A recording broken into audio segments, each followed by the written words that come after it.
Railway പോലീസിന്റെ സേവനങ്ങൾ പൊതുജനങ്ങൾക്ക് ലഭ്യമാക്കാനുള്ള റെയിൽ മൈത്രി മൊബൈൽ ആപ്പിൽ ഇനി കണ്ണൂരിലെ സേവനങ്ങളും ലഭിക്കും. ആപ്പിന്റെ പ്രവർത്തനം സംബന്ധിച്ച് യാത്രക്കാർക്കുള്ള ക്ലാസുകൾ കണ്ണൂരിൽ പുരോഗമിക്കുന്നു.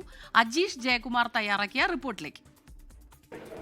ട്രെയിൻ യാത്രക്കാർക്കായി പോലീസ് പുറത്തിറക്കിയ പുതിയ ആപ്പായിട്ടുള്ള റെയിൽ മൈത്രി ഇപ്പോൾ കേരളത്തിലെ എല്ലാ റെയിൽവേ സ്റ്റേഷനുകളിലും ലഭ്യമായി തുടങ്ങി. ഇപ്പോൾ അതിൻ്റെ ഒരു പ്രചരണാർത്ഥം എല്ലാ യാത്രക്കാരിലേക്കും ഈ ആപ്പ് എത്തിക്കുകയാണ് റെയിൽവേ പോലീസ്.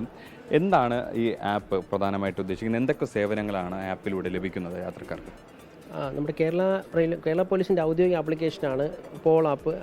പൊല്ലാപ്പ് എന്ന് പറയുന്നത് നമ്മളെല്ലാവരും പോൾ ആപ്പ് എന്ന് പറയുന്ന ആപ്ലിക്കേഷൻ. ഈ ആപ്ലിക്കേഷനിലാണ് റെയിൽ മൈത്രി സർവീസസ് നമ്മൾ ഇൻറ്റഗ്രേറ്റ് ചെയ്തിരിക്കുന്നത്. അപ്പോൾ പ്രധാനമായിട്ടും ആദ്യഘട്ടത്തിൽ 5 സേവനങ്ങളാണ് നമ്മൾ ലഭ്യമാക്കിയിട്ടുള്ളത്. അതിൽ പ്രധാനപ്പെട്ടത് ലോൺലി പാസഞ്ചർ എന്നൊരു സേവനമാണ്. അതായത് നമ്മളിപ്പോൾ ട്രെയിനിൽ ഒറ്റയ്ക്ക് യാത്ര ചെയ്യുന്ന ഒരുപാട് സാഹചര്യങ്ങൾ നമുക്ക് ഉണ്ടാവാറുണ്ട്. സ്ത്രീകളുണ്ടാവാം, കുട്ടികളുണ്ടാവാം, മുതിർന്ന പൗരന്മാരുണ്ടാവാം. അപ്പോൾ ഈ സാഹചര്യങ്ങളിൽ നമുക്ക് ഈ ആപ്ലിക്കേഷൻ്റെ സേവനത്തിലൂടെ നമുക്ക് രജിസ്റ്റർ ചെയ്ത് കഴിഞ്ഞാൽ നമ്മൾ 24/7 നമ്മുടെ തിരുവനന്തപുരത്ത് പ്രവർത്തിക്കുന്ന റെയിൽവേ പോലീസിൻ്റെ കൺട്രോൾ റൂമുണ്ട്. ഈ കൺട്രോൾ റൂമിലേക്ക് അലേർട്ട് എത്തുകയും എവിടെ നിന്നാണോ നമുക്ക് റിക്വസ്റ്റ് വന്നിരിക്കുന്നത്, അല്ലെങ്കിൽ ഏത് ട്രെയിനിലാണോ അദ്ദേഹം യാത്ര ചെയ്യുന്നത്, ആ ട്രെയിനിൽ നമ്മുടെ പോലീസ് ഉദ്യോഗസ്ഥർ എത്തിച്ചേരുകയും അദ്ദേഹത്തിന് ആവശ്യമായിട്ടുള്ള പ്രൊട്ടക്ഷൻ നമ്മൾ പ്രൊവൈഡ് ചെയ്യുകയും ചെയ്യുന്ന ഒരു സർവീസാണ് ലോൺലി പാസഞ്ചർ എന്ന സേവനം. രണ്ടാമത്തത് ലോസ്റ്റ് പ്രോപ്പർട്ടി ഗാലറി എന്നൊരു സേവനമാണ്. ലോസ്റ്റ് പ്രോപ്പർട്ടി ഗാലറി എന്ന് പറഞ്ഞാൽ നമ്മുടെ ട്രെയിൻ യാത്രയ്ക്കിടയിൽ ഒരു നിത്യസംഭവമാണ് നമ്മുടെ സാമഗ്രികൾ നഷ്ടമാകുക എന്നുള്ളത്.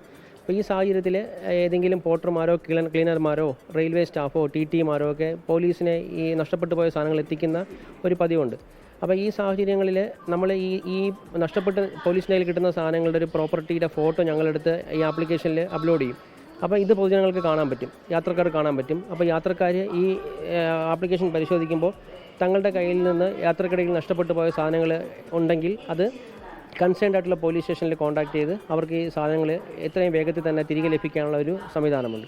പല യാത്രക്കാരുടെയും ഒക്കെ പരാതിയാണ് ട്രെയിനകത്ത് യാത്ര ചെയ്യുമ്പോൾ സുരക്ഷാ പ്രശ്നം ഉണ്ടാകുന്നത്, അത് കൃത്യസമയത്ത് പോലീസിനെ അറിയിക്കാൻ പറ്റുന്നില്ല തുടങ്ങിയ കാര്യങ്ങൾക്ക്. അതിനൊക്കെ ഒരു പരിഹാരമായിട്ടാണ് ഈ റെയിൽ മൈത്രി ആപ്പ് എത്തുന്നത്. എന്തായാലും കൂടുതൽ ജനങ്ങളിലേക്ക് എത്തിക്കാനുള്ള ശ്രമമാണ് റെയിൽവേ പോലീസിൻ്റെ ഭാഗത്ത് നിന്ന് ഉണ്ടാകുന്നത്. കണ്ണൂരിൽ നിന്നും രജീഷ് കരിവള്ളൂരിനൊപ്പം അജീഷ് ജയകുമാർ, 24. ലോകത്തെവിടെയായാലും ഏത് സമയത്തും 24 വാർത്തകളും ഓഗ്മെന്റഡ് റിയാലിറ്റി പാക്കേജുകളും എക്സ്പ്ലെയിനറുകളും വിശദമായി കാണാൻ ഞങ്ങളുടെ യൂട്യൂബ് ചാനൽ നിങ്ങൾക്ക് സബ്സ്ക്രൈബ് ചെയ്യാം.